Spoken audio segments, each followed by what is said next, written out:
నమస్కారం. ఘంటారవానికి స్వాగతం. ముందుగా ప్రధాన అంశాలు. ఓట్ల దొంగలను ఈసీ రక్షిస్తోందన్న రాహుల్ గాంధీ. తనవి ఆరోపణలు కాదని పక్కా ఆధారాలున్నాయని స్పష్టీకరణ.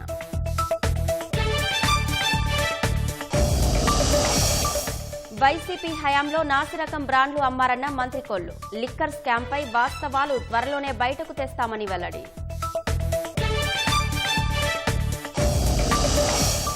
విద్యుత్ పాలసీల్లో లోపాలుంటే సరిదిద్దుతామన్న గొట్టిపాటి. పీఎం సూర్యఘర్ అమల్లో ఇబ్బందులు లేకుండా చూస్తామని వెల్లడి.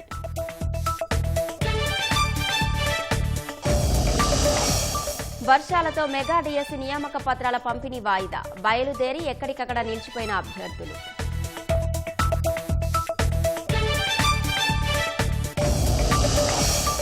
పారిశ్రామికవేత్తలకు అనుకూలంగా విధానాల రూపకల్పన. పెట్టుబడులు పెట్టేందుకు ముందుకు రావాలన్న నిర్మలా సీతారామన్.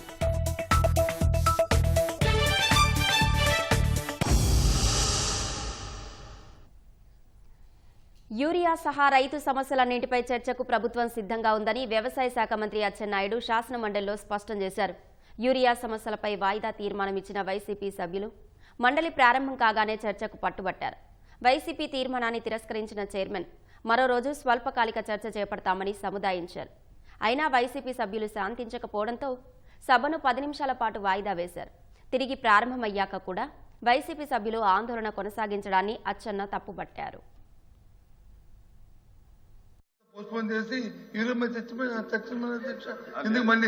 రేపు ఎల్లుండు అవతలాడు ఎందుకు అధ్యక్ష? ఏ రోజు ఎజెండా ఆ రోజు ఇచ్చారు. ఈ రోజు ఎజెండా కూడా ఉంది. నేనేం పారిపోవటం లేదు, ప్రభుత్వం పారిపోవటం. ఈ చర్చ జరగాలి. వాస్తవాలు రాష్ట్ర రైతాంగానికి తెలియజేయాలి. గత ప్రభుత్వాలు ఏం చేశాయి, ఈ ప్రభుత్వం ఏం చేసింది, ఎందుకు ఈ సమస్య వచ్చింది, ఈ సమస్య పరిష్కరించడానికి ప్రభుత్వం ఏ నిర్ణయాలు తీసుకుంది, ఇప్పుడున్నటువంటి పరిస్థితి ఏంటనేది ఈ రాష్ట్రంలో ఉన్నటువంటి ప్రజలకి రైతాంగానికి తెలియచేయవలసినటువంటి బాధ్యత గల ప్రభుత్వంగా మా మీద ఉంది. మేము సిద్ధంగా ఉన్నాము. స్టేట్మెంట్ ఇవ్వమంటే స్టేట్మెంట్ ఇస్తాను. ఒకవేళ డిస్కషన్ పెడితే డిస్కషన్ మీకు సమాధానం చెప్తాను. యూరియా సమస్య, యూరియా వాడకం, దాని పరిస్థితులన్నీ రైతులకు అవగాహన కూడా రావాలి. ఈ సభ ద్వారా చెప్తే రైతులకు కనీసం అవగాహన వస్తుందని భావిస్తున్నాను. నేను అన్నింటికీ సిద్ధంగా ఉన్నాను. అవసరం ఏంటి? బిఎస్సీ తీసుకుందాం నిర్ణయం. మీరు అడిగిన దానికి మంత్రి గారు కూడా ఒప్పుకున్నారు కనుక. ఎందుకంటే రైతాంగం ఎంతో అత్యవసరమైన సమస్య అధ్యక్ష. ఇది గత 5 సంవత్సరాలు చెప్పారు కదా. గత 5 సంవత్సరాలు ఎక్కడనే ధర్నాలు జరిగాయి అధ్యక్ష. 5 సంవత్సరాలు ఎక్కడ క్యూలు ఉన్నాయి అధ్యక్ష. 5 సంవత్సరాలు పోలీసు దురుగు వచ్చిందా అధ్యక్ష? ఎందుకు వచ్చినప్పుడు ప్రభుత్వం వైఫల్యం. కూటమి ప్రభుత్వం వచ్చాక నాణ్యమైన మద్యం అందిస్తున్నామని మంత్రి కొల్లు రవీంద్ర తెలిపారు. గత ప్రభుత్వ హయాంలో నాసిరకం బ్రాండ్లు అమ్మారని, దానిపై సిట్టు విచారణ కొనసాగుతోందని, త్వరలోనే వాస్తవాలు బయటకొస్తాయన్నారు. వైసీపీ ఎమ్మెల్సీ తోట త్రిమూర్తులు అడిగిన ప్రశ్నకు మంత్రి సమాధానం చెప్పారు. బెల్ట్ షాపుల విషయంలో ప్రభుత్వం సీరియస్ గా ఉందని తెలిపారు. శాసనసభలో గౌరవ ముఖ్యమంత్రి గారు మాట్లాడుతూ బెల్ట్ షాపులు అనేటువంటి ఎక్కడ ఉండటానికి వీల్లేదు, బెల్ట్ షాపు అనేటువంటి ఎక్కడ ఉంటే బెండ్ తీస్తామని చెప్పారు. ఎంతమంది బెల్ట్ తీశారని అడుగుతున్నాను అధ్యక్ష మీ ద్వారా గౌరవ ముఖ్యమంత్రి గారిని. ఎన్ని షాపులు బెల్ట్ షాపులు పట్టుకుంటే ప్రభుత్వానికి ఎంత ఆదాయం వచ్చింది, దాని ద్వారా 5 లక్షలు పెనాల్టీ వేయటం వల్ల. ఇది కూడా గౌరవ మంత్రి గారు సమాధానం చెప్పాలి. 1924లో మరి ఎవరున్నారు అధ్యక్ష? 65,918 కేసులు ఉన్నాయి అధ్యక్ష.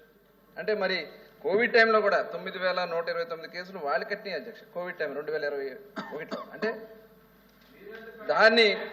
దానికని మేము ఏం చేసామంటే నాన్ డ్యూటీ పెయిడ్ ఇక్కడ కూడా విపరీతంగా ఉంది అధ్యక్ష. అవన్నీ కూడా కంట్రోల్ చేసాం. కొత్త పాలసీ తీసుకొచ్చాం. బ్రాండ్లు అధ్యక్ష, బూమ్ అని ఏవో బ్రాండ్లు పెట్టేసి ఎంతమంది ప్రాణాలు కోల్పోయినటువంటి పరిస్థితులు ఉన్నాయి. దాన్ని కూడా విచారణ జరుగుతుంది. అన్నీ వస్తాయి, ప్రతిదీ వస్తుంది. కొద్దిగా సమయం అండి ప్లీజ్. కొద్దిగా 2024లో గణనీయంగా తగ్గినాయి అధ్యక్ష. ఎందుకంటే మేము కేసులు కడుతున్నాం, ఎక్కడ కూడా పెట్టడానికి వీల్లేదని చెప్పేసి చాలా స్ట్రిక్ట్ గా ఉన్నాం. 8,897, 25వ సంవత్సరంలో 9,600 కేసులు పెట్టడం జరిగింది అధ్యక్ష. దాంట్లో 22 షాపులు సస్పెండ్ చేశాం అధ్యక్ష. ఆ సస్పెండ్ చేసినటువంటి షాపుల దగ్గర నుంచి కూడా ఫైన్స్ అన్ని కూడా వసూలు చేయడం జరుగుతుంది. ఇంకా రెండోసారి వాళ్ళు కానీ చేస్తే షాపుని క్యాన్సిల్ చేయడం కూడా జరుగుతుంది అధ్యక్ష. ప్రభుత్వం అయితే చాలా సీరియస్ గా ఉంది అధ్యక్ష. ఎట్టి పరిస్థితుల్లో కూడా ఈ నాన్ డ్యూటీ పెయిడ్ లిక్కర్స్ ఎక్కడన్నా డ్యూటీ పెయిడ్ లిక్కర్ కూడా విక్రయాలు జరిగితే మటుకి అందుకని ట్రాక్ అండ్ ట్రేస్ సిస్టమ్ కూడా తీసుకున్నాం అధ్యక్ష. ఏ షాపు నుంచి అమ్మారు, ఎక్కడి నుంచి ఇది వచ్చింది అనేది కూడా మొత్తం ట్రాక్ చేయడానికి ట్రాక్ అండ్ ట్రేస్ సిస్టమ్ ఉంది అధ్యక్ష. అలాగే ప్రతి షాపులో కూడా ఇదివరకు పనికిరాని బ్రాండ్లు ఉండే అధ్యక్ష. ఇవాళ కొత్తగా మనం బ్రాండ్స్ పెట్టడం వల్ల గణనీయంగా పక్క రాష్ట్రాల నుంచి వస్తున్నటువంటి మద్యం అంతా కూడా ఆగిపోయింది అధ్యక్ష. దానివల్ల ఆంధ్ర రాష్ట్రంలో ఇవాళ ఆదాయం పెరిగింది. పర్మిట్స్ కూడా అది చాలా లిమిటెడ్గా ఇచ్చాం అధ్యక్ష. జస్ట్ అక్కడ వాళ్ళు తీసుకుని వెళ్ళిపోయేదానికి తప్ప రోడ్ల మీద విచ్చలవిడిగా చేయడానికి అవకాశం లేకుండా పర్మిట్ రూల్స్ ఏర్పాటు చేయడం జరిగింది అధ్యక్ష. ఇవాళ చాలా పారదర్శకంగా చేసాం. మేము ఇచ్చినటువంటి పాలసీని పక్క రాష్ట్రాల నుంచి కూడా వచ్చి మన రాష్ట్రం చూసి వెళ్తున్నారు అధ్యక్ష. ముఖ్యంగా బార్డర్ జిల్లాల్లో అయితే 50 నుంచి 60% గ్రోత్ ఉంది అధ్యక్ష. ఎందుకంటే నాన్ డ్యూటీ పెయిడ్ లిక్కర్ పక్క రాష్ట్రాల నుంచి రావడం కానీ, అలాగే ఐడి ఇల్సిట్ లిక్కర్ ఏదైతే ఉందో అంతా కూడా కంట్రోల్ చేయడం కానీ, ఇవాళ నవోదయం స్టార్ట్ చేసాం అధ్యక్ష. దాదాపు 18 జిల్లాల్లో ఇవాళ మనం నవోదయం ప్రోగ్రామ్ చేస్తున్నాం. ఏదైతే ఐడి లిక్కర్ ఉందో కంట్రోల్ చేస్తాం. ఈ నెలాఖరు లోపు మిగతా 8 జిల్లాలు కూడా చేసి 100% ఐడి ఫ్రీ స్టేట్ గా ఆంధ్ర రాష్ట్రాన్ని చేయడానికి నిర్ణయించుకోవడం కూడా జరిగింది అధ్యక్ష. ఇవాళ మద్యం ఏదో మేము ఆదాయ వనరుగా మేము చూడలేదు, దాన్ని ఎలా రకంగా కంట్రోల్ చేయాలనే దాని మీద ముందుకెళ్తున్నాం అధ్యక్ష.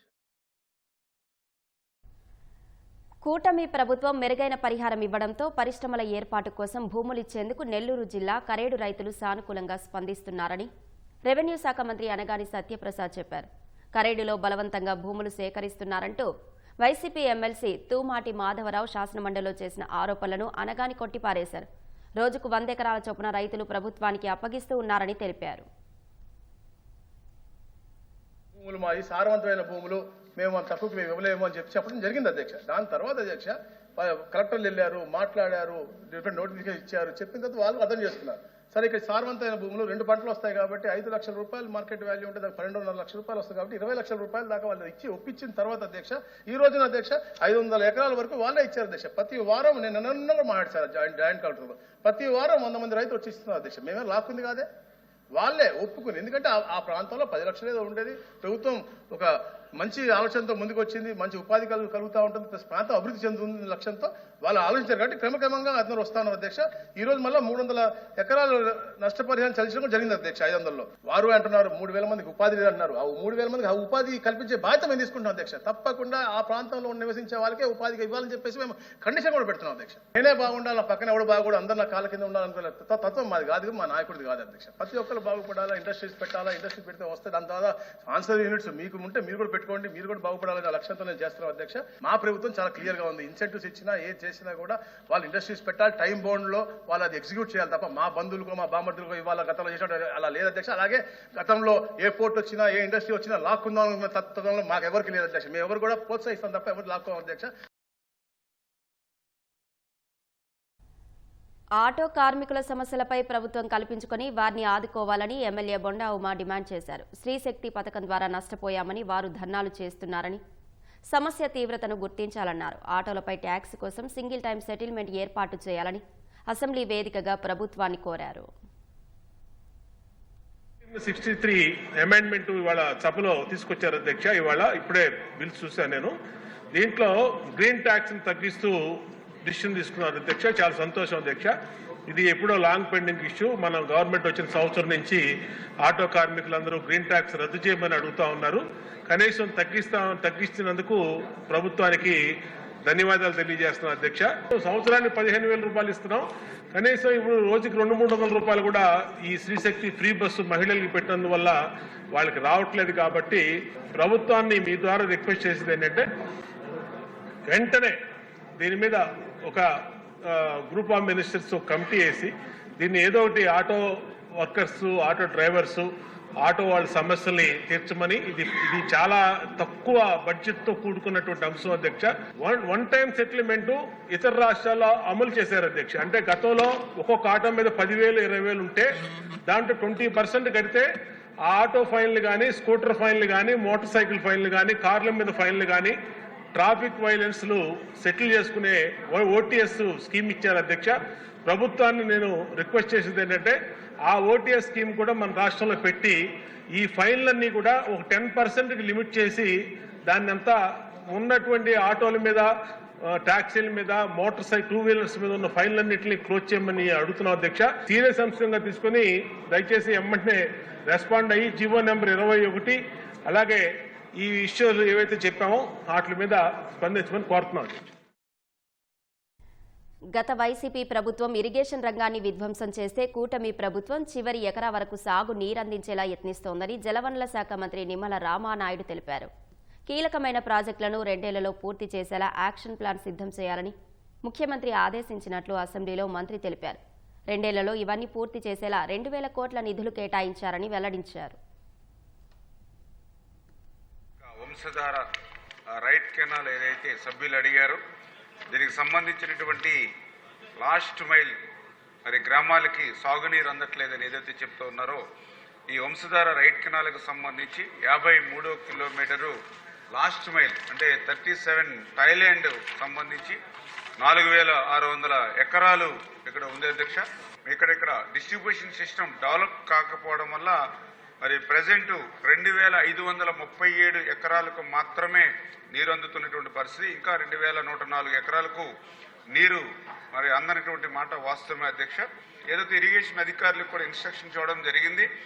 ఈ యొక్క థాయిలాండ్ 37 థాయిలాండ్ ప్రాంతం ఏదైతే ఉందో గౌరవ శాసనసభ్యులు అడిగినట్లుగా మొదటి 3 కిలోమీటర్లు ఏదైతే లైనింగ్ 0 to 3 కిలోమీటర్స్, అదేవిధంగా ఓటీలు ఒక 8, స్ట్రక్చర్స్ ఒక 2, ఇవన్నీ కూడా నిర్మాణం చేయడానికి ఒక మరి 10 కోట్ల రూపాయల వరకు కూడా ఎస్టిమేట్ కూడా తయారు చేయడం అధ్యక్షంగా. అయితే ఏదైతే ఈ యొక్క పాత ఏజెన్సీ ఎవరైతే ఉన్నారో దీన్ని ప్రీ క్లోజ్ చేసిన తర్వాత మరి ఈ యొక్క ఎస్టిమేషన్లు మళ్ళీ శాంక్షన్ చేసి ఇవ్వాలి కాబట్టి అధికారులకు కూడా ఏదైతే ఆ ఏజెన్సీని ప్రీ క్లోజ్ చేసి తొందరలోనే ఈ ఎస్టిమేషన్ శాంక్షన్ చేసి ఏదైతే థాయిలాండ్ ప్రాంతానికి ఏదైతే మరి పూర్తిగా 11 గ్రామాలకు కూడా ఆ సాగునీరు అందించేటువంటి బాధ్యత కూడా మరి తీసుకుంటామని చెప్పి కూడా మీ ద్వారా ఈ సందర్భంగా తెలియజేసుకుంటూ ఉత్తరాంధ్ర అంటే అసెంబ్లీ సమావేశాలు ప్రారంభ రోజున వెంకటపాలెంలో ఎన్టీఆర్ విగ్రహానికి నివాళులర్పించే కార్యక్రమానికి టీడీపీ నేతల గైర్హాజరు చర్చనీయాంశమైంది. అసెంబ్లీ సమావేశాల ప్రారంభం రోజు అధినేత చంద్రబాబు సహా నేతలు ఎన్టీఆర్ విగ్రహానికి నివాళులర్పించి సభకు వెళ్లడం ఆనవాయితీగా వస్తోంది. ఇవాళ వెంకటపాలెం ఎన్టీఆర్ విగ్రహం వద్దకు కేవలం 9 మంది సభ్యులు మాత్రమే హాజరవ్వడంపై తీవ్ర చర్చ నడుస్తోంది. సీఎం చంద్రబాబు కూడా హాజరు కాకపోవడంతో మంత్రులు, ఎమ్మెల్యేలు కూడా కార్యక్రమాన్ని తేలిగ్గా తీసుకోవడం విమర్శలకు తావిస్తోంది. వెంకటపాలెం వచ్చిన రాజధాని రైతులు సైతం ఈ విధానం సరికాదని గుసగుసలాడుకున్నారు. పార్టీ రాష్ట్ర అధ్యక్షుడు పల్లా శ్రీనివాసరావు ఎన్టీఆర్ విగ్రహానికి పూలమాలలు వేసి నివాళులర్పించారు. ఆయనతో పాటు మంత్రి అచ్చెన్నాయుడు, బుచ్చయ్య చౌదరి, చినరాజప్ప, కాగిత కృష్ణప్రసాద్, తెనాలి శ్రావణ్ కుమార్, బూర్ల రామాంజనేయులు, ఎమ్మెల్సీలు పంచమర్తి అనురాధ, ఆలపాటి రాజేంద్ర ప్రసాద్లు మాత్రమే కార్యక్రమంలో పాల్గొన్నారు. జనసేన శాసనసభాపక్ష కార్యాలయంలో పార్టీ ఎమ్మెల్యేలతో ఉప ముఖ్యమంత్రి పవన్ కళ్యాణ్ సమావేశమయ్యారు. సమావేశాల్లో ప్రస్తావించాల్సిన అంశాలపై చర్చించారు. తొలిసారి సభకు వచ్చిన సోదరుడు నాగబాబును పవన్ ఆత్మీయ ఆలింగనం చేసుకున్నారు. నాగబాబుకు సహచర ఎమ్మెల్యేలు, ఎమ్మెల్సీలు శుభాకాంక్షలు చెప్పారు.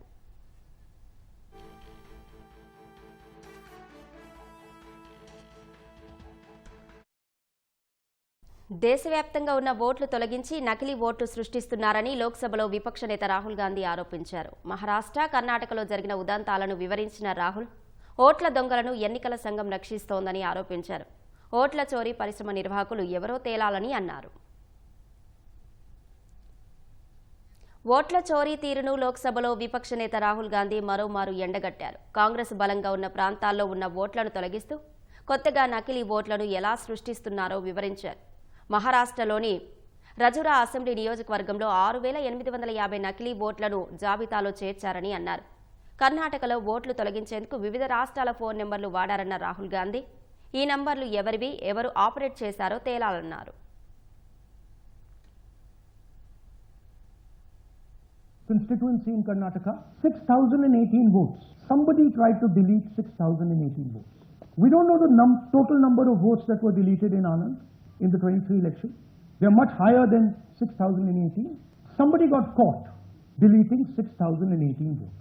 And it was caught, like most crimes, by a coincidence. What happened was, booth level officer there noticed that her uncle's vote was deleted. And so she checked who deleted her uncle's vote, and she found that it was a neighbor. Padosi ne uncle ka vote delete kiya tha. उसने जाके पड़ोसी से पूछा कि आपने मेरे uncle का vote क्यों डिलीट किया। पड़ोसी ने कहा मैं तो जानता ही नहीं, मैंने तो कुछ वोट डिलीट ही नहीं किया। Neither did the person deleting the vote know, nor did the person whose vote was deleted know. Some other force hijacked the process and deleted the vote. ఉద్దేశపూర్వకంగానే లక్షల మంది ఓట్లు తొలగిస్తున్నారని, చాలా చోట్ల మైనారిటీలు, ఆదివాసీ ఓట్లు తొలగించారని రాహుల్ గాంధీ ఆరోపించారు. ఓట్ల తొలగింపుపై ఆధారాలు ఉన్నాయని అన్నారు. కర్ణాటక అసెంబ్లీ ఎన్నికల్లో వేల మంది ఓట్లు తొలగించారన్న రాహుల్ అధికారులకు తెలియకుండా ఓట్లు ఎలా పోతాయని ప్రశ్నించారు. ఓట్లు తొలగించేందుకు కొందరు వ్యక్తులు వ్యవస్థను హైజాక్ చేస్తున్నారని అన్నారు. ఓట్లు తొలగించాలంటూ ఓటర్లకు తెలియకుండానే దరఖాస్తు చేస్తున్నారని ఆరోపించారు. ఇవన్నీ ఆరోపణలు కాదని, పక్కా ఆధారాలతోనే చెబుతున్నానని అన్నారు. Heard this many times and now we found 100% proof of it. Please understand, I am not going to say anything on this stage that is not backed up by 100% proof. I am somebody who loves my country, I love my constitution, I love the democratic process, and I am protecting that process. And so I am not going to say anything here that is not going to be based on 100% proof that you can determine. కర్ణాటకలో ఓట్ల తొలగింపుపై FIR దాఖలు చేసిన CID ఎక్కడి నుంచి దరఖాస్తు చేశారో IP నెంబర్లు ఇవ్వాలని ఈసీని కోరినా ఇవ్వలేదన్నారు. 18 నెలల్లో సిఐడి 18 లేఖలు రాసినా స్పందన లేదన్నారు. కర్ణాటక సిఐడి అడిగిన వివరాలను వారంలోగా ఇవ్వాలని ఈసీని కోరుతున్నామన్నారు.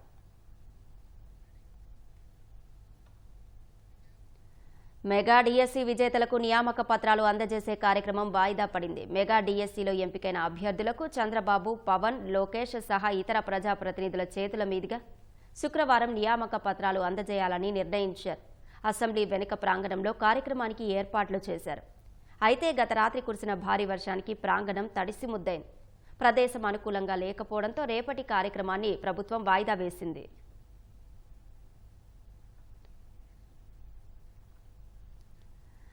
భారీ వర్షాల కారణంగా రేపు జరగాల్సిన మెగా డిఎస్సీ సమావేశం వాయిదా పడడంతో నియామక పత్రాలు అందుకోవాల్సిన అభ్యర్థులు ఎక్కడికక్కడే ఆగిపోతున్నారు. ఉమ్మడి కర్నూలు జిల్లా నుంచి సుమారు 2800 మంది అభ్యర్థులు ఉండగా వారితో పాటు వారి కుటుంబ సభ్యులతో కలిపి సుమారు 6000 మందికి కర్నూలులో బస్సులు సిద్ధం చేశారు. ఉమ్మడి శ్రీకాకుళం జిల్లా నుంచి స్కూల్ అసిస్టెంట్లు, ఎస్జీటీలుగా ఎంపికైన 535 మందితో పాటు జోనల్ పోస్టులకు అర్హత సాధించిన 138 మందితో కలిపి 673 మంది సహాయకులను విజయవాడ తీసుకెళ్లేందుకు అధికారులు అన్ని ఏర్పాట్లు పూర్తి చేశారు. కార్యక్రమం వాయిదా పడడంతో అందరూ వెనుతిరిగారు. డిఎస్సిలో సక్సెస్ఫుల్ క్యాండిడేట్స్కి మనం పోస్టింగ్ ఆర్డర్స్ ఇవ్వడం కోసం విజయవాడ తీసుకువెళ్లాలని ప్లాన్ చేశాం. నంద్యాల, కర్నూలు జిల్లా కలిపి 2800 మంది వరకు సక్సెస్ఫుల్ క్యాండిడేట్స్ ఉన్నారు. వాళ్ళతో పాటు వాళ్ళ కుటుంబ సభ్యులు కూడా అకంపెనీ అవ్వాలని, ఒక ఈవెంట్ వాళ్ళకు ఒక మెమరబుల్గా నిలిచిపోవడానికి మన ప్రభుత్వం చాలా కృత నిశ్చయంతో కూడా సీఎం గారి చేతుల మీద ఇప్పిద్దామని ప్లాన్ చేశారండి. హెవీ రైన్ ఫోర్కాస్ట్ ఉంది. దానివల్ల వెన్యూస్ అన్నీ కూడా కొంచెం డిస్టర్బ్ అయితే అభ్యర్థులకి అదంతా ఇన్కన్వీనియన్స్ అన్న ఉద్దేశంతో ఈ కార్యక్రమాన్ని పోస్ట్ పోన్ చేయడం జరిగింది. మళ్ళీ తేదీ అనౌన్స్ చేస్తారు, అప్పుడు తప్పకుండా మళ్ళీ ఈ కార్యక్రమం జరుగుతుంది. 2025 ద్వారా ఎంపిక కాబడిన అభ్యర్థులందరికీ నియామక పత్రాలు గౌరవ ముఖ్యమంత్రి వారి ద్వారా అందజేయటం గాను 19వ తారీఖు జరిగే ప్రోగ్రాంకు ఈరోజు శ్రీకాకుళం జిల్లా నుండి 673 మంది ఎంపిక కాబడిన అభ్యర్థులను 37 బస్సుల ద్వారా పంపించడానికి పూర్తి ఏర్పాట్లు చేయబడినవి. అననుకూల వాతావరణం, విజయవాడలో ప్రస్తుతం ఉన్నటువంటి వాతావరణ పరిస్థితుల దృష్ట్యా ఈ కార్యక్రమం వాయిదా వేస్తున్నట్లు పై అధికారులు ఆదేశాలు జారీ చేస్తున్నారు. టీటీడీని టార్గెట్ చేసుకుని కొందరు తిరుమల కొండపై వెటకారం చేస్తున్నారని టీటీడీ బోర్డు సభ్యుడు భానుప్రకాష్ రెడ్డి మండిపడ్డారు. వీఐపీ ప్రారంభ విరామ దర్శన సమయంలో శ్రీవారిని ఆయన దర్శించుకున్నారు. ఈ నెల 24న సీఎం చంద్రబాబు తిరుమల పర్యటన దృష్ట్యా భూమన కరుణాకర్ రెడ్డి అలజడి సృష్టించేందుకు ప్రయత్నం చేస్తున్నారని భానుప్రకాష్ రెడ్డి ఆరోపించారు. టార్గెట్ తిరుమల పేరుతో వెంకటేశ్వర స్వామితో వెటకారాలు చేస్తూ గత కొన్ని నెలలుగా ఒక అలజడిని సృష్టించాలని చెప్పే ప్రయత్నం కొన్ని దుష్ట శక్తులు చేస్తున్నాయి. మంచిది కాదు. అందుకనే మొన్న జరిగినటువంటి ధర్మకర్తల మండలిలో తిరుమల పవిత్రత దిగజార్చే విధంగా స్వామివారి దగ్గర ఏదైనా అబద్ధాలు చెప్పి ఆధారాలు లేకుండా అసత్య ఆరోపణలు చేసే వారి మీద క్రిమినల్ చర్యలు తీసుకునేదానికి టీటీడీ నిర్ణయం తీసుకోవడం జరిగింది. గతంలో కొన్ని నెలలుగా గోశాల నుంచి గోవిందుడి వరకు అన్ని అసత్య అబద్ధపు ప్రచారాలు చేసి వస్తున్నటువంటి కరుణాకర్ రెడ్డి గారు లాంటి వారి మీద ఖచ్చితంగా క్రిమినల్ కేసులు నమోదు చేయండి అని చెప్పి భక్తుల నుంచి ఫిర్యాదులు వస్తున్నాయి. నిన్న పోలీస్ అధికారులు వెళ్ళి నోటీస్ ఇస్తే నాకు సమయం లేదు, నేను 23 వస్తాను అంటే బ్రహ్మాండ నాయకుడి బ్రహ్మోత్సవాలు అత్యంత వైభవంగా 24వ తేదీ నుంచి మొదలు కాబోతున్నాయి. ముఖ్యమంత్రి గారు 24వ తేదీ రాబోతున్నారు. 23కి 24కి ఏదో ఉద్దేశపూర్వకంగా తిరుపతిలో వాళ్ళ అలజడి సృష్టించేదానికి, బ్రహ్మోత్సవాల ముందు తిరుపతిలో ఉన్నటువంటి ప్రశాంతతని భగ్నం చేయడానికి ఏదో ఒక సీక్రెట్ అజెండాతో వారు పనిచేస్తున్నారు. ఇది భక్తులందరూ గమనిస్తున్నారు. ఇది మంచిది కాదు. మీరు చేసే ఈ అరాచకాలను మేము గమనిస్తున్నాం. ఖచ్చితంగా మీరు ఇవన్నీ మానుకోకపోతే జరగబో పరిణామాలు చాలా తీవ్రంగా ఉంటాయి. ఈటీవీ, ఈనాడు, కిమ్స్ ఆసుపత్రి సంయుక్త ఆధ్వర్యంలో కర్నూలులో ఉచిత మెగా వైద్య శిబిరం ఏర్పాటు చేశారు. నగరంలోని సాంఘిక సంక్షేమ శాఖ ప్రభుత్వ కళాశాల బాలికల వసతి గృహంలో సాంఘిక సంక్షేమ శాఖ డీడీ రాధిక వైద్య శిబిరాన్ని ప్రారంభించారు. విద్యార్థులకు complete blood profile, BP, sugar, ENT, gynaec, general medicine పరీక్షలు నిర్వహించారు. విద్యార్థులు వైద్య పరీక్షల అనంతరం వచ్చిన రిపోర్ట్ల ఆధారంగా వైద్యం చేయించుకోవాలని డీడీ కోరారు. Gynaecology, ENT, general medicine doctors విచ్చేశారు. కిమ్స్ హాస్పిటల్ నుంచి స్వచ్ఛందంగా వచ్చి వారు సేవలు అందిస్తున్నారు. ముఖ్యంగా బాలికల వసతి గృహం కావడం వలన వాళ్ళ యొక్క hygiene, personal hygiene and health గురించి వాళ్లకు తగినటువంటి సూచనలు, సలహాలు ఇవ్వడం జరుగుతూ ఉంది. సో ఇంతమంది స్టూడెంట్స్, ఒక 400 మంది ఉండే వసతి గృహానికి మేమే వాలంటరీగా వచ్చి క్యాంప్ నిర్వహించడం చాలా సంతోషంగా ఉంది. బేసిక్గా ఇక్కడ ఉండే పిల్లలందరూ అడాలసెంట్ అండ్ టీనేజ్ పిల్లలు అవడంతో వీళ్ళకి చాలా కామన్గా health complaints like hormone problems కానీ, బ్లీడింగ్ ఇష్యూస్ అండ్ అనీమియా, రక్తహీనత, ఇవి చాలా ఎక్కువగా ఉంటున్నాయి. 0 అవర్లో సభ్యులు మాట్లాడితే మంత్రులు, అధికారులు నోట్ చేసుకోవడం లేదని స్పీకర్ అయ్యన్నపాత్రుడు అసహనం వ్యక్తం చేశారు. ఈ విషయంపై స్పందించిన మంత్రి నాదెండ్ల మనోహర్ తగిన చర్యలు తీసుకుంటామని హామీ ఇచ్చారు. మేము పిటిషన్ ఇస్తున్నాం సార్, తాము శాఖలకు పంపిస్తున్నారు. శాఖ వాళ్ళు రియాక్ట్ అయ్యి మాకు రెస్పాన్స్ ఇవ్వట్లేదు సార్. అది ఒకసారి ఫాలోఅప్ చేయాల్సిన అవసరం. అలాగే 0 అవర్స్ సంబంధించి కంటెస్ట్ లాగా ఉండడానికి వీల్లేదు సార్. అనేక ప్రధానమైన సమస్యలు వస్తూ ఉన్నాయి. రోజుకు ఒకళ్ళని కనీసం ఇంట్రెస్ట్ చేయండి సార్. సెక్రటరియట్ నుంచి ఒకళ్ళని ఇవ్వండి, మంత్రివర్గం నుంచి ఒకళ్ళని ఇవ్వండి, నోట్ చేసుకుని దాని మీద రెస్పాన్స్ రావాలి సార్. ఊరికి చెప్పుకున్నాం అయిపోయిందంటే కాదు సార్. దాని మీద ఏమి రెస్పాండ్ అవుతున్నాం, రియాక్షన్ ఏమొస్తుంది, సమస్య పరిష్కారం అవుతుందో లేదో తెలియాల్సిన అవసరం ఉంది సార్. పూర్వం అన్నీ ఉండేవి సార్. రోజులు మారిపోయి టెక్నాలజీ వచ్చేసి అందరూ మర్చిపోయాం. ఏంటిది 0 అవర్లో ఇంతమంది మాట్లాడుతున్నారు, కనీసం నోట్ చేసుకోవాలి కదా సార్. తమరు ఇచ్చిన డైరెక్షన్స్ ప్రకారంగా తప్పకుండా ఈ రికార్డ్ పరిశీలించి ఒకసారి ఒక్క సభ్యుడిది మిస్ అయ్యాం సార్, ఇమ్మీడియట్గా రెక్టిఫై చేస్తాం. కానీ ప్రభుత్వం తరఫు నుంచి ఖచ్చితంగా గౌరవ సభ్యులు అందించిన సూచనలు 0 అవర్లో తప్పకుండా మేము నోట్ చేసుకుని డిపార్ట్మెంట్ల వారీగా వాళ్ళకి సమాధానాలు పంపిస్తాం సార్. పూర్వం ఉండేది సార్, ఇప్పుడు ఎందుకు? డెఫినెట్గా చేస్తాం. Definitely, I want to assure the House through you, sir. Sir, I want to assure the House through you that the government will definitely respond immediately, sir. Okay, sir. Okay, thank you, sir. Nellore Mumbai జాతీయ రహదారి మృత్యు మార్గంలో మారింది. పెరమన వద్ద నిన్న జరిగిన దుర్ఘటన మరవక ముందే మరో ప్రమాదం చోటు చేసుకుంది. సంగం మండలం సిద్దిపురం వద్ద బుచ్ వెళ్తున్న బైక్ ఆగి ఉన్న ట్రాక్టర్ను వెనుక నుంచి ఢీకొట్టింది. ప్రమాదంలో బైక్పై ఉన్న వ్యక్తి అక్కడికక్కడే మృతి చెందారు. సమాచారం అందుకున్న పోలీసులు ఘటనా స్థలిని పరిశీలించి దర్యాప్తు చేపట్టారు. మృతుడు కొండాపురం మండలం వెలిగండ్ల గ్రామానికి చెందిన దార్ల వెంకటేశ్వర్లుగా పోలీసులు గుర్తించారు.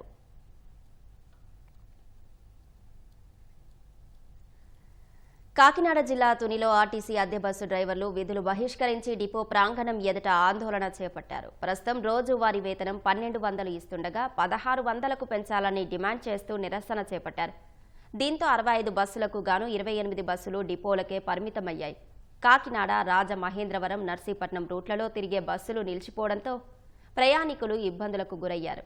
ఈ విషయంపై అద్దె బస్సు యజమానులతో చర్చిస్తున్నామని డిపో మేనేజర్ రమణ తెలిపారు. 2 రోజులుగా కురుస్తున్న వర్షాలకు అన్నమయ్య జిల్లా సుండుపల్లి మండలంలోని పించా ప్రాజెక్టుకు భారీగా నీరు చేరుతుంది. పీలేరు, మదనపల్లి, బాయల్పాడు ప్రాంతాల్లో కురిసిన వర్షానికి ప్రాజెక్టుకు 2200 క్యూసెక్ల నీరు వచ్చి చేరింది. ఇప్పటికే ప్రాజెక్టు నీటి నిల్వ పూర్తి స్థాయికి చేరడంతో అధికారులు 2 గేట్లు ఎత్తి 2600 క్యూసెక్ల నీటిని దిగువనున్న నదికి విడుదల చేశారు. నది పరివాహక ప్రాంతాల్లోని ప్రజలు అప్రమత్తంగా ఉండాలని అధికారులు హెచ్చరిక బోర్డులు ఏర్పాటు చేశారు.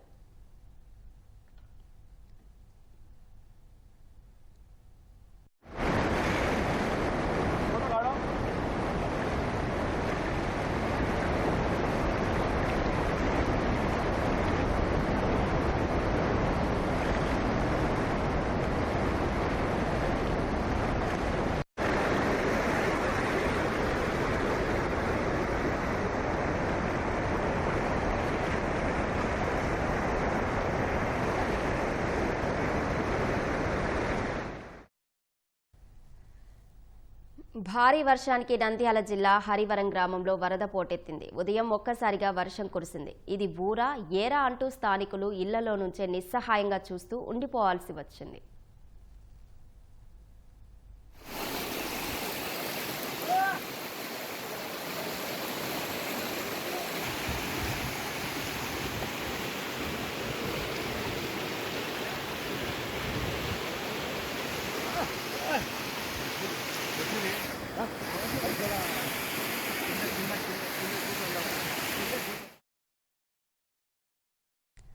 ఉత్తరాఖండ్లోని చమోలి జిల్లాలో భారీ వర్షానికి కొండ చర్యలు విరిగిపడ్డాయి. పర్వత ప్రాంతమైన నందానగర్లో 6 ఇళ్లు మట్టి పిల్లల కింద కూరుకుపోగా 7గురు ఆచూకీ గల్లంతైంది. ఎన్డీఆర్ఎఫ్, ఎస్డీఆర్ఎఫ్ సిబ్బంది సహా వైద్య బృందం ఘటనాస్థలికి చేరుకొని సహాయక చర్యలు చేపట్టాయి. మోక్ నదికి వరద పోటెత్తగా నందానగర్లోని ధుర్మ గ్రామంలో 12 ఇళ్లు దెబ్బతిన్నాయి. కుంత్రి, లగాపాలి, కుండి, బన్స్వాడ గ్రామాలు తీవ్రంగా దెబ్బతిన్నాయని జిల్లా మెజిస్ట్రేట్ సందీప్ తివారీ తెలిపారు. కొండ చర్యలు విరిగిపడి మూసుకుపోయిన రహదారులను పునరుద్ధరించేందుకు జేసీబీలను తరలించామని చెప్పారు.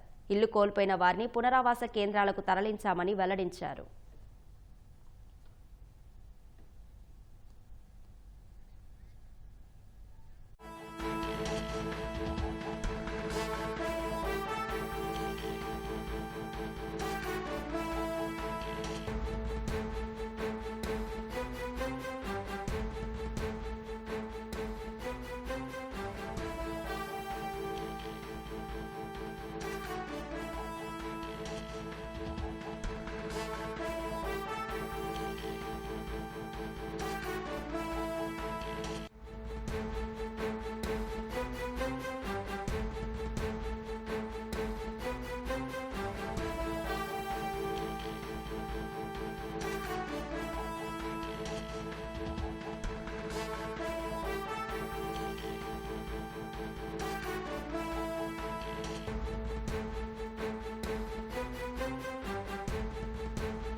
ఏపీ లిక్కర్ స్కామ్ అంశంలో ఈడీ తనిఖీలు చేస్తుంది. తెలంగాణ, ఏపీ, తమిళనాడు, కర్ణాటకలో తనిఖీలు మొదలుపెట్టింది.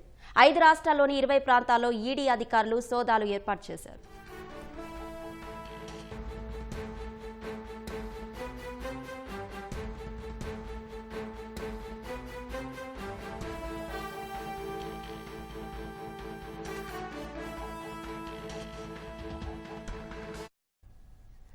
లిక్కర్ స్కామ్ కేసులో ఈడీ సోదాలు చేస్తోంది. మరింత సమాచారం మా ప్రతినిధి జయప్రకాష్ అడిగి తెలుసుకుందాం. జయప్రకాష్, మద్యం కుంభకోణంలో ఈడీ తనిఖీలకు సంబంధించిన వివరాలేంటి?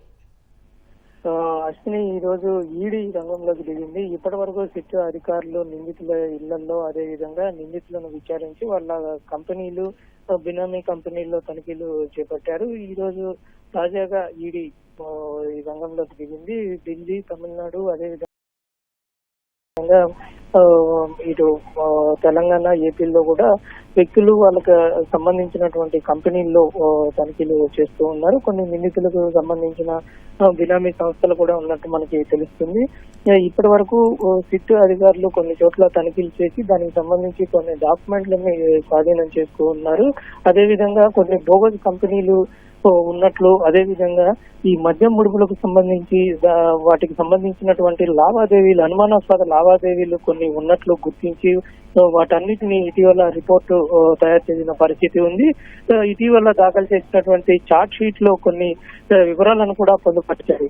ఈ నేపథ్యంలో గతంలో ఈడీ కేసు నమోదు చేసిన విషయం మనకి తెలిసిందే. ఈడీ కేసు నమోదు చేసిన తర్వాత A1 గా ఉన్నటువంటి రాజ్ కసిరెడ్డిని విచారించింది. కొన్ని కీలకమైనటువంటి వివరాలను స్వీకరించింది. అయితే అనంతరం ఇప్పుడు సిట్ అధికారులు ఈ ఇటీవల కాలంలో మనం చూసినట్లయితే కొంత ఫామ్ హౌస్ లో నగదు స్వాధీనం చేసుకోవటం, ఆ తర్వాత మిగతా విషయాల్లో కొన్ని తనిఖీలలో కీలకమైనటువంటి విషయాలు బయటపడటం జరిగింది. ఈ క్రమంలోనే ఈడీ కూడా దూకుడు సాగించింది. ఈ రోజు మొత్తం 5-6 ప్రాంతాల్లో తనిఖీలు చేపడుతూ ఉంది. దానికి సంబంధించి కొన్ని వివరాలు, కీలక వివరాలు బయటకు వచ్చే అవకాశాలు అయితే కనబడుతూ ఉన్నాయి.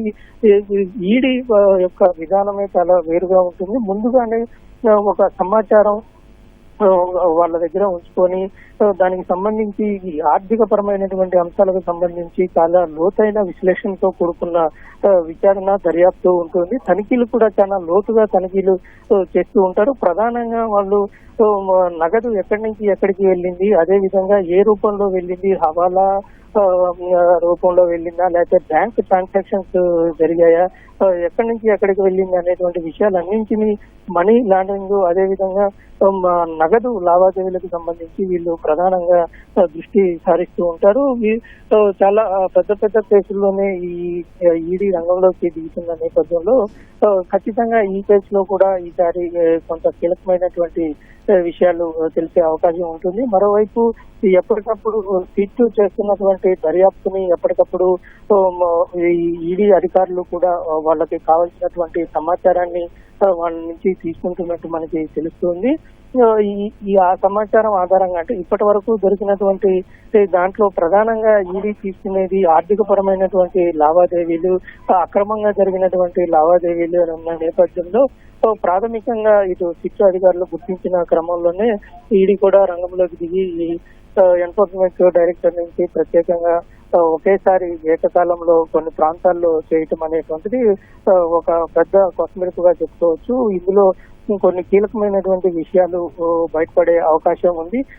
కొన్ని బోగస్ కంపెనీలు ఎన్ని ఉన్నాయి, అదే విధంగా ఎవరెవరు ఈ విధంగా నడిపిస్తున్నారు అనే విషయాలన్నింటినీ బయటికి తెచ్చే అవకాశాలు అయితే మనకి కనబడుతున్నాయి. అసలు ధన్యవాదాలు జయప్రకాష్.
విజయవాడ ఏసీబీ కోర్టులో మద్యం కేసు నిందితులు హాజరయ్యారు. మద్యం కేసు నిందితులకు ఈ నెల 26 వరకు రిమాండ్ పొడిగించారు.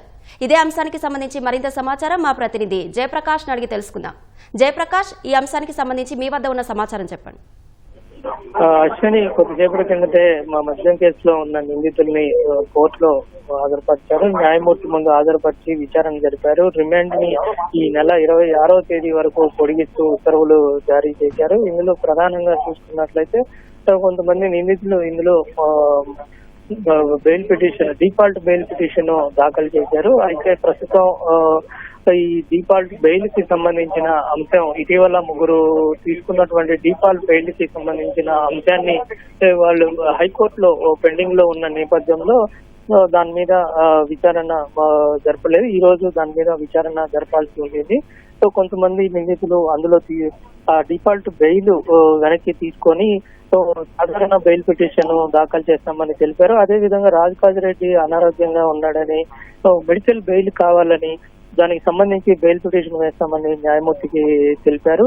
అదేవిధంగా ఏ6 శ్రీధర్ రెడ్డి కూడా సాధారణ బెయిల్ పిటిషన్ వేస్తామని ఈ రోజు న్యాయమూర్తికి తెలిపారు. మరోవైపు ఇందులో నిందితులుగా ఉన్నటువంటి పేరెడ్డి భాస్కర్ రెడ్డి న్యాయమూర్తి ముందు తాను ప్రతి ఏడాది ఈ ఉత్సవాల సమయంలో మాల వేసుకుంటానని, మాల వేసుకునేందుకు అనుమతి కావాలని న్యాయమూర్తిని కోరారు. అదేవిధంగా సంబంధం లేని విషయాల్లో విచారణ చేస్తూ ఉన్నారని, ఇటీవల తాను రియల్ ఎస్టేట్ కంపెనీ చాలా కాలం నుంచి గడుపుతూ ఉన్నానని, దాంట్లో ఇప్పుడు సిట్ అధికారులు ఇటీవల దర్యాప్తు చేసి సంబంధం లేని విషయాల్ని అందులో పొందుపరుస్తూ ఉన్నారని, తనకు ఇబ్బందికరంగా ఉంటుందని న్యాయమూర్తికి తెలిపారు. ఇదే విధంగా కొంతమంది నిందితులు న్యాయమూర్తికి తెలిపారు. అయితే విచారణ జరిపినటువంటి న్యాయస్థానం రిమాండ్ ని 26 వరకు పొడిగించింది. మరోవైపు చూసుకున్నట్లయితే ఈ కేసులో ఇప్పటికే మొత్తం 12 మంది అరెస్ట్ అయితే ఇప్పటికే 4 నిందితులు బెయిల్ మీద బయటకు వచ్చారు. అయితే బెయిల్ పైన బయటకు వచ్చినప్పటికీ ఖచ్చితంగా ప్రతి విచారణకు హాజరు కావాలని అందులో ఉన్న నేపథ్యంలో ఖచ్చితంగా వాళ్ళు కూడా ఈ రోజు గోవిందప్ప మినహా మిగతా నిందితులందరూ ఈ రోజు కోర్టులో హాజరైన పరిస్థితి ఉంది. విచారణ జరిపినటువంటి న్యాయస్థానం రిమాండ్ ని 26 వరకు పొడిగిస్తూ ఉత్తర్వులు జారీ చేసింది. ధన్యవాదాలు జయప్రకాష్.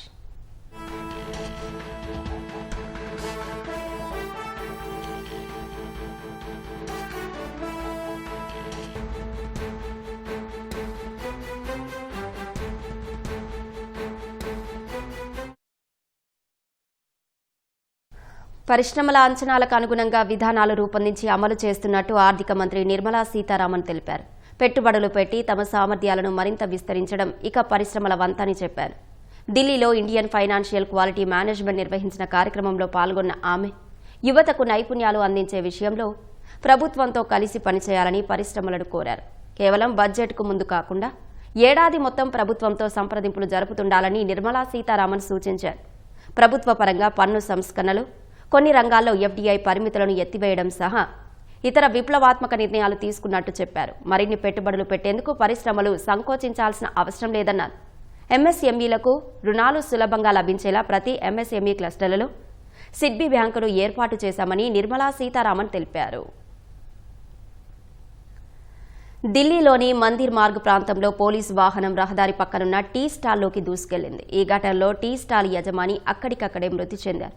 ప్రమాద సమయంలో బాధితుడు నిద్రపోతున్నారని ఓ సీనియర్ పోలీస్ అధికారి తెలిపారు. వాహనం నడుపుతున్న డ్రైవర్, కానిస్టేబుల్ను అరెస్టు చేశామని ఢిల్లీ పోలీసు విభాగం తెలిపింది. ప్రమాద సమయంలో పోలీసులు మద్యం మత్తులో ఉన్నారని స్థానికులు ఆరోపించగా వైద్య పరీక్షలు నిర్వహిస్తామని వెల్లడించింది. అమెరికాకు చెందిన ఫెడరల్ రిజర్వ్ కీలక వడ్డీ రేట్లను స్వల్పంగా తగ్గించింది. ఈ ఏడాది తొలిసారి వడ్డీ రేట్లలో 0.5% కోత విధించింది. అమెరికా కార్మిక మార్కెట్ పరిస్థితులపై ఆందోళన మధ్య ఈ ఏడాది మరో 2 సార్లు కీలక వడ్డీ రేట్లను తగ్గించనున్నట్లు ఫెడరల్ రిజర్వ్ సంకేతాలిచ్చింది. గతేడాది డిసెంబర్లో స్వల్పకాలిక వడ్డీ రేట్లను 4.3% నుంచి 4.1%కి తగ్గించింది. ఫెడరల్ రిజర్వ్ చైర్మన్ జెరమ్ పావెల్ అధ్యక్షతన జరిగిన భేటీలో ఈ మేరకు నిర్ణయం తీసుకున్నారు. సుంకాలు, వలసలను కట్టడి చేసేందుకు తీసుకుంటున్న కఠిన చర్యలు, ద్రవ్యోల్బణం, ఆర్థిక వ్యవస్థపై ట్రంప్ పాలనా విధానాల ప్రభావాన్ని అంచనా వేస్తున్నందున ఈ ఏడాది ఇంతవరకు కీలక వడ్డీ రేట్లలో ఫెడరల్ రిజర్వ్ ఎలాంటి మార్పులు చేయలేదు.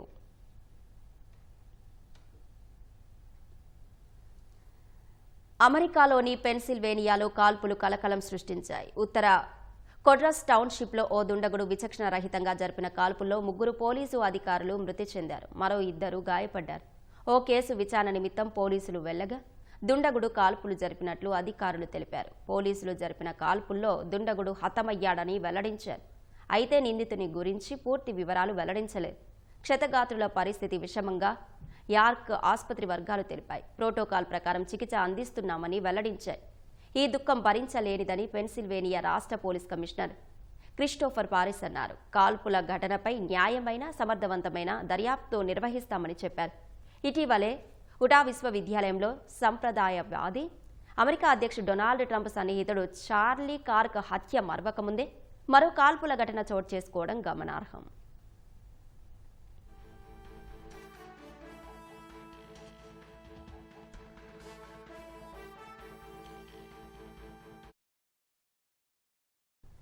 జీవితంలో ఎదురైన సవాళ్లను సమర్థవంతంగా ఎదుర్కొన్నారు. పట్టుదల ఉంటే సాధించలేనిది ఏదీ లేదని నిరూపించారు.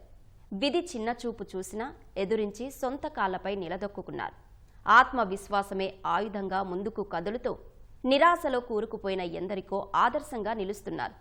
స్వచ్ఛంద సేవా సంస్థ సాయంతో ఆటో డ్రైవర్లుగా శిక్షణ పొంది మగవారితో సమానంగా స్వయం ఉపాధి పొందుతున్న తిరుపతి మహిళలపై కథనం.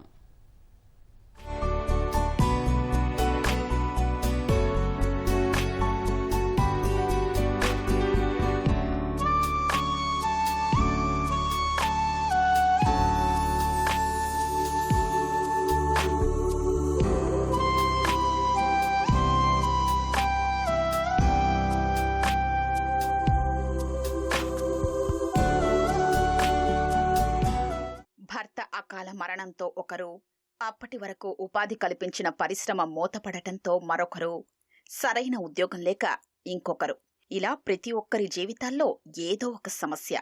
వీటన్నింటి నుంచి బయటపడి సరికొత్త జీవితాన్ని ఆరంభించారా మహిళలు. తిరుపతి కేంద్రంగా స్వచ్ఛంద సేవలు అందిస్తున్న రాస్ సంస్థ సహకారంతో ఆటో డ్రైవింగ్లో శిక్షణ పొంది స్వయం ఉపాధితో కుటుంబాల్ని పోషిస్తున్నారు. మగాళ్లకు మాత్రమే అనుకునే ఆటో డ్రైవింగ్లో ప్రవేశించి ఆర్థిక సమస్యలతో ఇబ్బందులు పడుతున్న తమ కుటుంబాల్లో సరికొత్త వెలుగులు నింపుకున్నారు.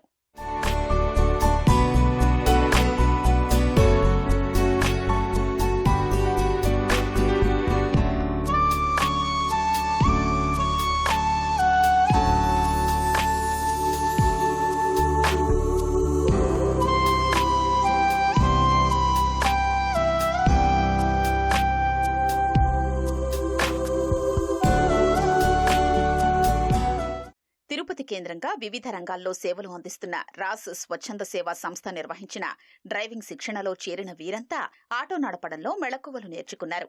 నిరంతర అభ్యాసంతో డ్రైవింగ్ పై మంచి పట్టు సాధించి రవాణా శాఖ నుంచి అన్ని అనుమతులు పొందారు.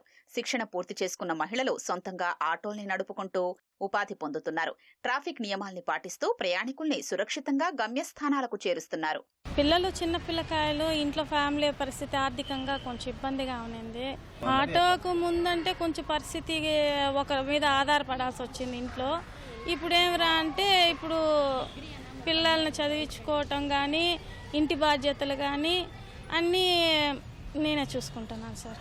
కొంతమంది పోతా వాళ్ళు కార్లు పోయే వాళ్ళు కూడా వచ్చి నా పక్కన నిలబడుకొని ఫోటో తీసుకొని పోతారు సార్. ఆటో తోలుతున్నాం అనేసి లేడీస్. ఎందుకంటే కొన్ని ప్రదేశాల్లో ఇంకా ఆడవాళ్ళు వెనకబడి ఉంటారు కదా. తిరుపతిలో ఆడవాళ్ళ ముందడుగు వచ్చేసి ఆటోలు తోలుతున్నారు అనేసి. 7:30కి వచ్చి నారాయణ కాలేజ్ వదులుతాను. ఈ కాలేజ్ అయిపోతానే 8కి మళ్ళీ భవన్ స్కూల్ పిల్లలు తీసుకెళ్ళి మళ్ళీ అక్కడ 8:30కి వదిలేసి మళ్ళీ లైన్ మీద వచ్చేసి లైన్ తోలుకుంటా మళ్ళీ వాళ్ళ 4 o'clockకి భవన్స్, మళ్ళీ 5:30కి నారాయణ కాలేజ్. ఇట్లా టైమింగ్స్ మార్చుకుంటా తోలుకుంటా. అది శాలరీ లెక్కన వస్తుంది సార్ నెల నెల. మాది అవిలేలా. నేను ఒకప్పుడు కంపెనీలో జాబ్ చేస్తా ఉన్నాను సార్. స్లిప్పర్స్ తయారు చేసే కంపెనీలో జాబ్ చేస్తాను. ఒక రోజుకి 40 రూపీస్ సార్ నా శాలరీ. ఒక రోజుకి అప్పుడు 2006 తర్వాత కంపెనీ 2016లో ఎత్తేసినారు సార్. కంపెనీని ఎత్తేసారు. ఎలా జీవించాలి, ఎలా మనము మన కాళ్ళ మీద నిలబడాలి, ఏదో ఒకటి మనం సొంతంగా చేయాలి. తిరుపతిలో ఫస్ట్ బ్యాచ్ మేమే 25 మెంబర్స్. మాకు ఇది ఇంట్రెస్ట్గానే ఉండింది. మనం కూడా ఇది మనం వేరేగా అనుకోకూడదు, ఇది మన సొంత జాబు అనుకొని ఇందులోకి వచ్చాను, కష్టపడుతున్నాను. ఈ మధ్య మా పాపకు మ్యారేజ్ చేశాను. ఒక లేడీ కష్టపడి మ్యారేజ్ చేయడం అంటే కష్టమే కదండి. అట్లా చేశాను. ఏదో పర్వాలేదు సార్. కానీ బయట వాళ్ళు మాకు బాగా ఎంకరేజ్ చేస్తున్నారు.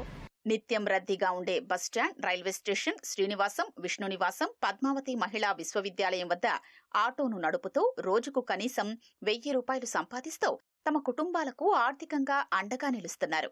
కష్టాలతో కొట్టుమిట్టాడుతున్న తమకు ధైర్యాన్నిచ్చి స్వయం ఉపాధి పొందేలా రాష్ట్ర స్వచ్ఛంద సేవా సంస్థ అవకాశం కల్పించడంపై ఆనందం వ్యక్తం చేస్తున్నారు. కూలి పని నిలిపేసి ఆటో నేర్చుకున్నాక నా ద్వారా 10 మందికి నేను నేర్పించినాను. ఆటో నేర్పించి వాళ్ళు తోలుతున్నారు. వాళ్ళకి లైసెన్స్ దగ్గరుండి తీసిచ్చినాను. వాళ్ళు కూడా తోలుతున్నారు సార్. నాకు నా ఉపాధి అంటే నేను స్టాండ్లో చేరుకొని ఇట్లా నేర్పిస్తాను. నా వల్ల అయింది నేను చేస్తున్నాను. ఒకరి దగ్గర చేయి జాపే పని లేకుండా మీ కష్టంలో మీరు కాళ్ళ మీద మీరు నిలబడని అని నేర్పించిన దానికే మేము ఇంత ధైర్యంగా 10 మంది ఇప్పుడు 100 మంది మేము బయట వచ్చినాము ఆటో నేర్చుకొని. వాళ్ళ ధర్మమే సార్ మాకు. ఇప్పుడు 10 సంవత్సరాలుగా మేము ఆటో తోలుతున్నాము. మాకు ఏదైనా ఇబ్బంది అయింది, ఏదైనా ఆపద అంటే సార్ వాళ్ళు మాకు ముందుండి ఆదుకుంటారు. మాకు 1,36,000 లోన్ వచ్చింది, బ్యాంకు లోను. 50 నెలలు, నెలకు 3,000 లెక్కన ఆంధ్ర బ్యాంక్ లోన్, అది కూడా సారోలో తీర్చినారు. అలానే కట్టుకుంటూ వచ్చాము. నెలకు 3,000 చొప్పున కట్టుకుంటూ వచ్చినాము.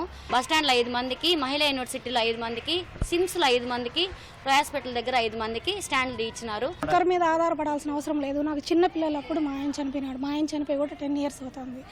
ఈరోజు నా చిన్న బాబు వచ్చి పోస్ట్ ఆఫీస్ జాబ్ వచ్చింది సార్.